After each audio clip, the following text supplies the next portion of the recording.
The NSA has recently ordered its workers to spy on the world with, quote, dignity and respect. The order was given to workers within the NSA's Signals Intelligence, or SIGINT division, which engages in secretive surveillance and data collection across the globe. This is what we'll be discussing today on The Left Wing.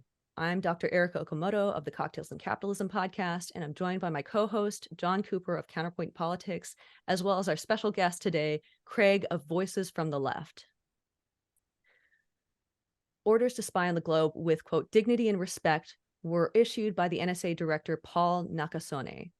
This comes at a time when Congress is engaged in a heated debate about whether or not to reauthorize the agency's broad surveillance authorities. Evan Greer, the director of a digital rights advocacy group, said, "This is like the CIA putting out a statement that going forward, they'll only be waterboarding people with dignity and respect." So I wanted to kind of talk about the insanity of this and just open it up and see what you folks think. I thought that line was really just hit the nail on the head. Just like so much of American policy is that, though, when you really think about it. Like, it's just like we like to think in America that we aren't doing the barbaric evil shit. And as long as we put a nice name on it, it's okay. You know, it's not torture, it's enhanced interrogation.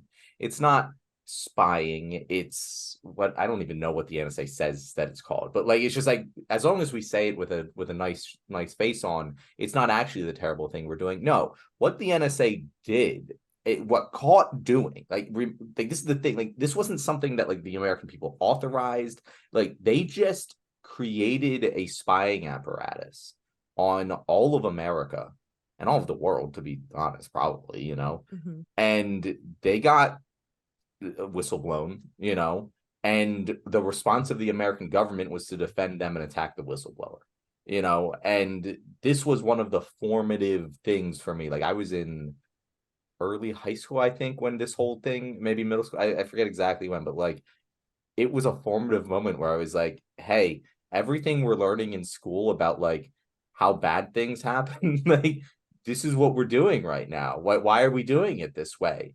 And I was seeing grown-ass adults go on TV and be like, Edward Snowden deserves to spend his life in jail for what he did. And I was like, he's the hero in every movie I've ever seen. Yeah. Like, why are we being the bad guys?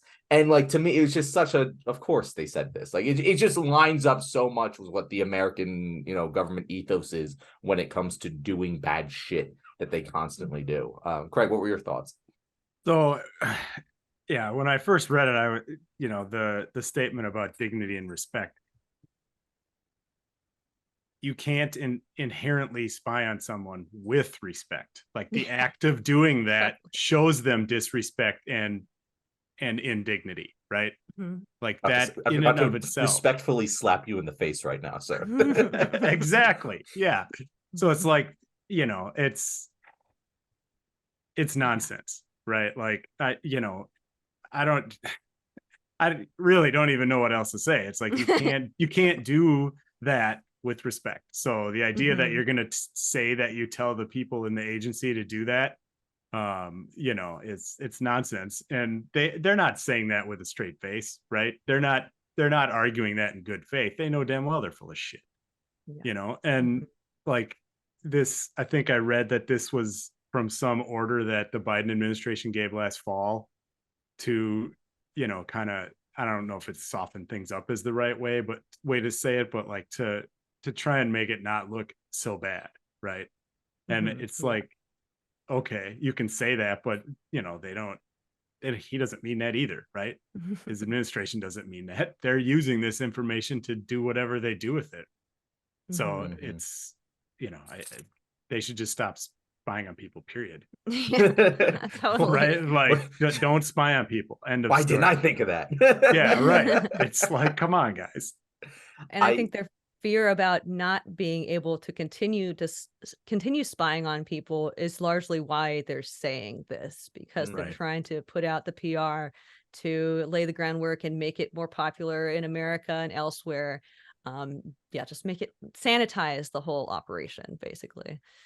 And, you know, the whole make it more popular thing, like you could take this honestly as a piece of good news to say, oh, they actually feel they have to even say this, Yeah. is a sign that there's at least being pressure put on them, you know, which is a good thing, I guess. Yeah.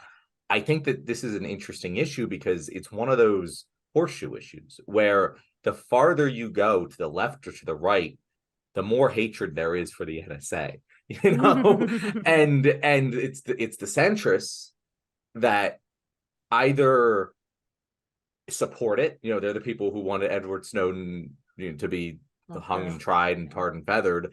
They weren't like, I don't even remember what the political divide was at the time, left right wise, but like generally speaking, the, you know, people on the far left were like, yeah, no, Edward Snowden's a hero, and the people on the far right were like, yeah, Edward Snowden's a hero.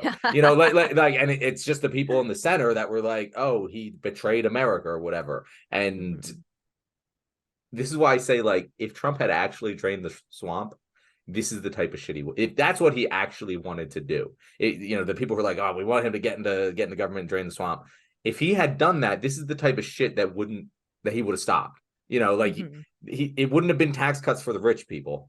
It would have been dismantling the NSA and going scorched earth on their ass. If he was actually that, you know, because this is the kind of thing that both the, you know, the conservatives on the farther right and us on the left agree on, that like is wrong. It's just wrong. It is fundamental kindergarten level shit wrong that the government, it's George Orwell. As much as that book is misused by conservatives, this is the time that they use it correctly. Like, this is the big brother shit that they all warn about.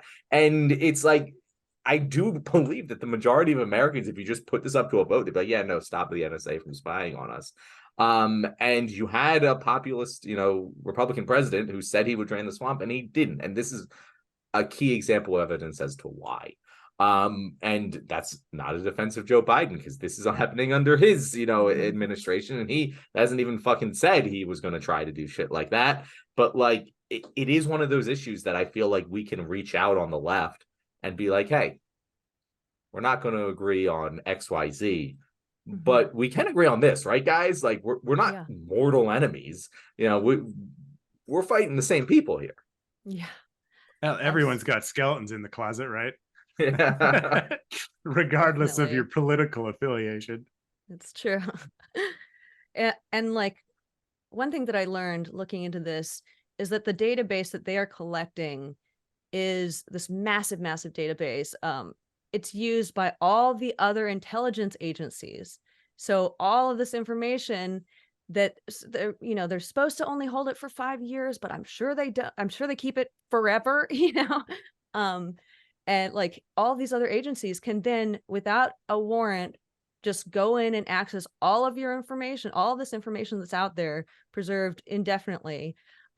It's so creepy to think that there is this agency that is doing all of this, just, and that, like, you know, if it happened 10 years before it did, like, people would have been appalled. But we're so used to it after the Patriot Act, after 9/11, after like seeing a lot of our freedoms get eroded by in this search for, in the attempt to like weed out all of the terrorists, you know. We have lost so many freedoms, and people have just forgotten that even happened, you know. I mean, younger folks haven't even lived in a world where they had where they could exist and not be spied on, you know. Yep. The terrorists, by the way, who haven't been stopped by any of this. Yeah.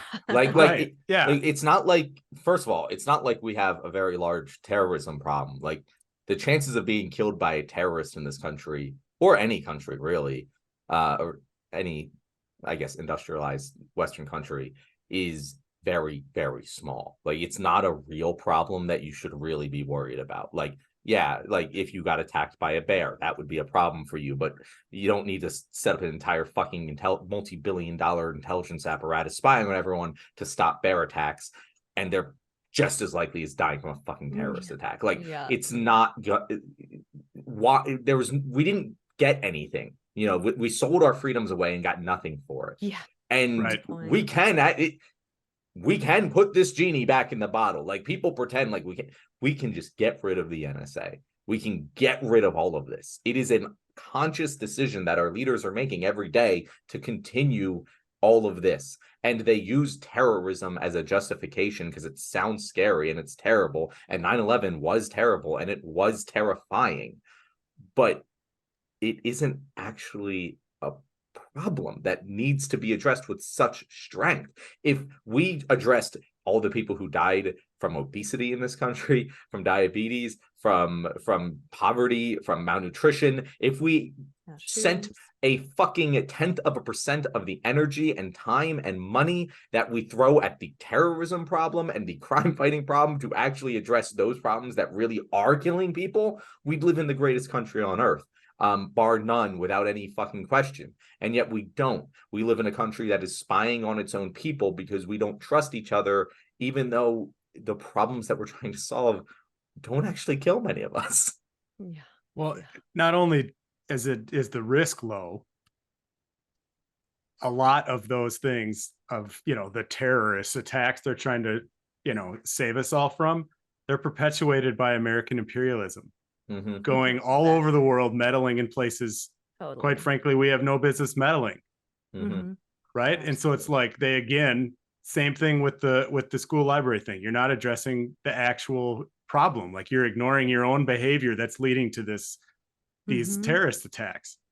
Right. So it's like they'd never argue in good faith. Honestly, I have very few anyway. I shouldn't say never. That's, but it's just like, come on, guys. Like, blaming the, like, I've always said this, like, blaming the fucking teenager in the Middle East whose family died in a drone strike for being radicalized, and then using that as justification to drone strike more families is like the darkest possible version of why are you hitting yourself? Like, it is, and it's so like we create the problem. Like, rich people don't become terrorists, guys. They don't. Like, people who aren't hungry and starving, they don't like kill tons of people. They just don't. And you don't need to spend billions and billions and billions of dollars spying on people to stop that from happening. Instead, spend it on no one fucking commits terrorist attack on countries that are genuinely building up the economic prosperity of the region.